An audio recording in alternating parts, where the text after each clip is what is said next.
A paz do Senhor, amado irmão, amada igreja de Cristo na terra. Que Deus possa abençoar a cada um de nós, possa abençoar o nosso dia, o nosso lar, as nossas causas, as nossas vidas, né?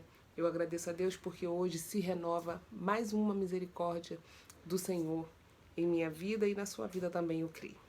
Mas eu quero compartilhar com os irmãos uma passagem da Bíblia que se encontra no livro de Josué, no capítulo de número 9, onde a gente vai conhecer a história dos gibeonitas, quando eles arrumam, preparam uma estratégia para poder entrar no meio do povo de Deus. Irmãos, bem sabemos que o exército de Israel, o povo de Israel, eles vieram, né, a partir da liderança de Josué, conquistando, fazendo várias conquistas.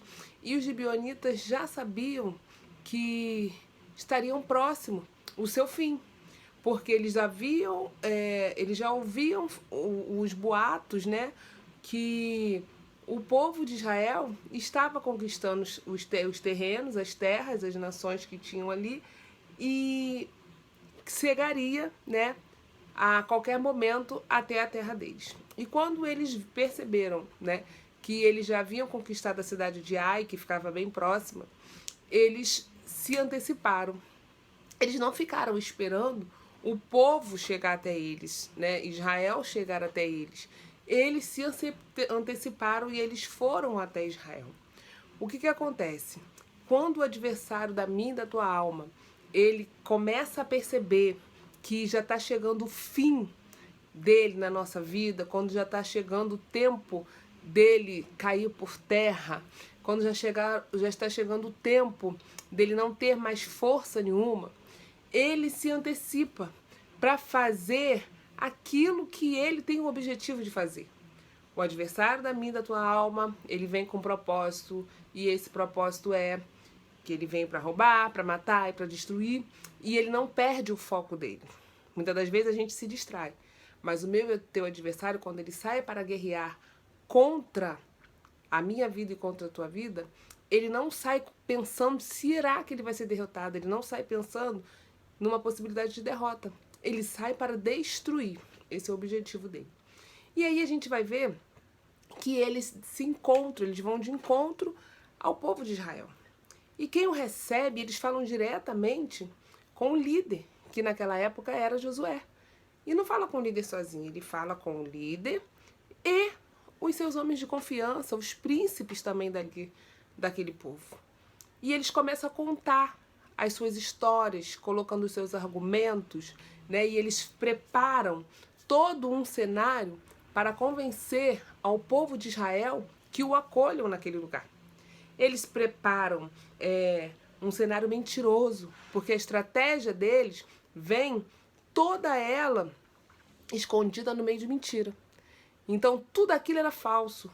Roupas velhas que não eram, que foram arranjadas, que foram colocadas propositalmente, sapatos rasgados, envelhecidos, né, trapos em cima dos seus animais, entre tantas outras coisas, até o pão que estava mofado. E a gente sabe que a gente ouve muito o quê? Contra fatos não tem muito argumento. E eles tentaram impressionar naquilo que eles falavam e naquilo que ele mostrava no cenário arranjado por eles. E os homens de Deus, porque Josué era homem de Deus, e toda aquela equipe também estava servindo ao Senhor, ao Deus vivo. E o que eles fizeram? Eles se impressionaram com aquilo que eles viram. Eles se impressionaram com as palavras, com uma situação miserável, a qual estava sendo ensinada para eles. Bem é que a gente percebe que quando a gente vem de constantes batalhas, de constantes lutas, como o povo de Israel já havia vindo, ao chegar ali em Canaã, eles já se depararam com o Rio Jordão, teve a muralha de Jericó, teve muitas outras lutas que eles precisaram batalhar para poder conquistar territórios. E já chega um tempo que as pessoas ficam sensíveis. De repente, assim está sendo com você, assim pode estar sendo com alguém que você conhece, ou até mesmo já aconteceu comigo, em constantes batalhas, em constantes lutas e guerras, a gente chega um momento que a gente fica sensível e aí se compadece. Mas o que a gente tira aqui como lição? Se compadecer, a gente até se compadece, mas a gente não pode deixar de buscar o auxílio no Senhor. Por quê, irmã? Porque eu preciso constantemente meditar na lei do Senhor, naquilo que Ele tem verdadeiramente me ordenado. E a palavra do Senhor, ela vai dizer, lá no livro do Êxodo, do capítulo 34, quando Moisés, ele busca o Senhor no Monte Sinai, com o objetivo de clamar pela misericórdia de Deus, para que o Senhor perdoe os pecados, as iniquidades e as transgressões do povo, e que o Senhor não retire do povo a promessa que ele já tinha feito, que era a conquista de Canaã. Deus, ele responde a Moisés de uma certa forma. No seu versículo 10, o Senhor fala: eis que faço um concerto com este povo. E no meio deste povo eu farei grandes coisas, coisas grandiosas que o mundo nunca viu, terra nenhuma viu, ninguém nunca ouviu, nem mesmo ouviu falar ou fez.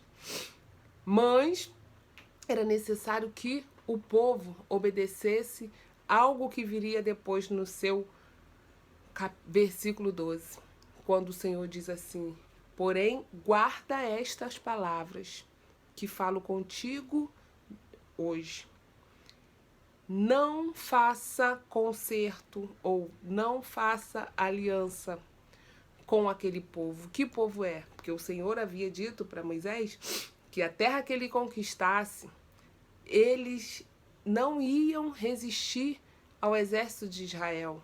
Não ficariam de pé os jebuseus, fariseus, os heteus, os amorreus, todos esses eus, que são tudo uma cúpula satânica, tudo um monte de capeta que se levanta contra o povo de Deus em todo o tempo. E ali o Senhor falava que eles não ficariam de pé. Então Deus estava falando com Moisés sobre esse povo. Não faça aliança com eles, não faça concerto com eles. Por quê? Para que não te sirva de embaraço. E a intenção dos Gebionitas era mostrar um cenário que compadecesse a liderança de Israel e fizesse com que eles fizessem aliança com eles. Josué e os príncipes aceitaram, fizeram essa aliança sem orar a Deus, sem buscar ao Senhor, sem direção de Deus, sem meditar na palavra, sem pesquisar se era para ser ou se não era para ser, se tinha alguma lei do Senhor em relação a isso. O que a palavra do Senhor nos orienta em relação àquilo que nós vamos fazer, aos contratos que nós vamos assinar. Porque a bem verdade é que depois que assina, que depois que faz aliança, não tem mais jeito. Por quê? Porque se tinha uma coisa que era muito respeitada, era a palavra. O que valia era a palavra.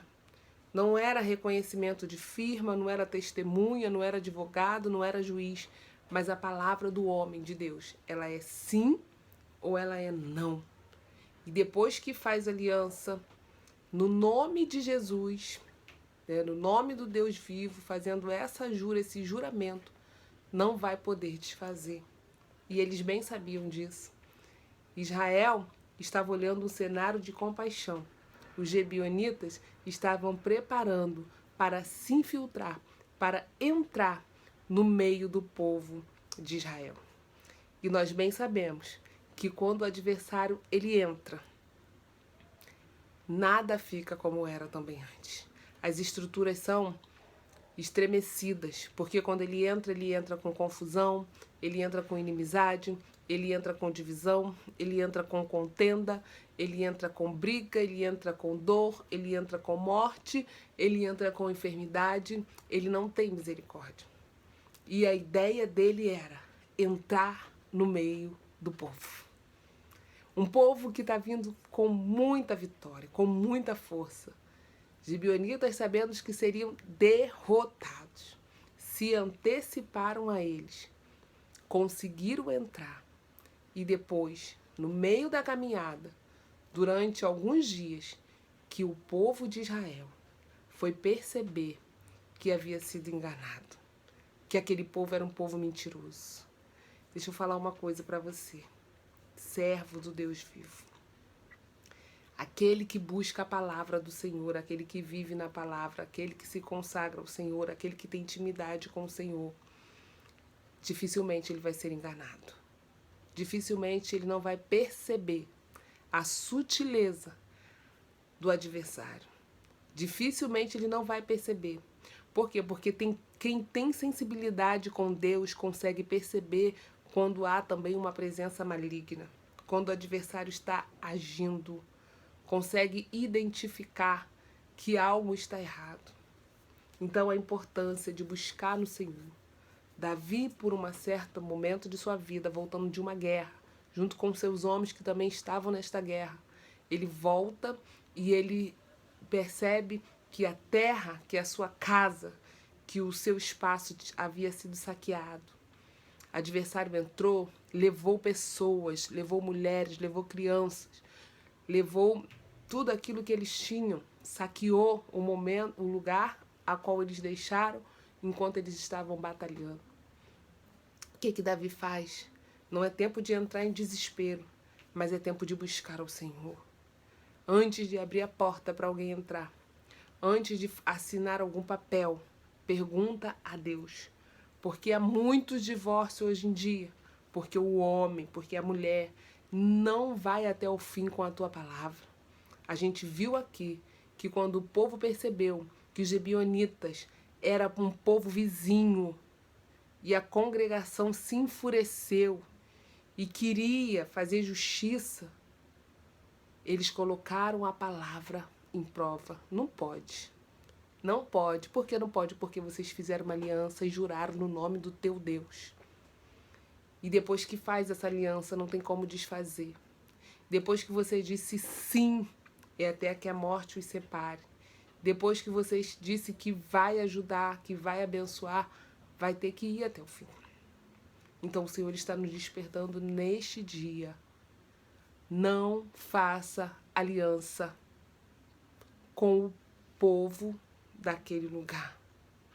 Olha, a gente tem que atentar ao julgo desigual, a gente tem que atentar ao povo que serve ao mesmo Deus, porque depois vai começar a vir aquelas consequências desagradáveis, as descobertas que você e que eu não queríamos ter descoberto.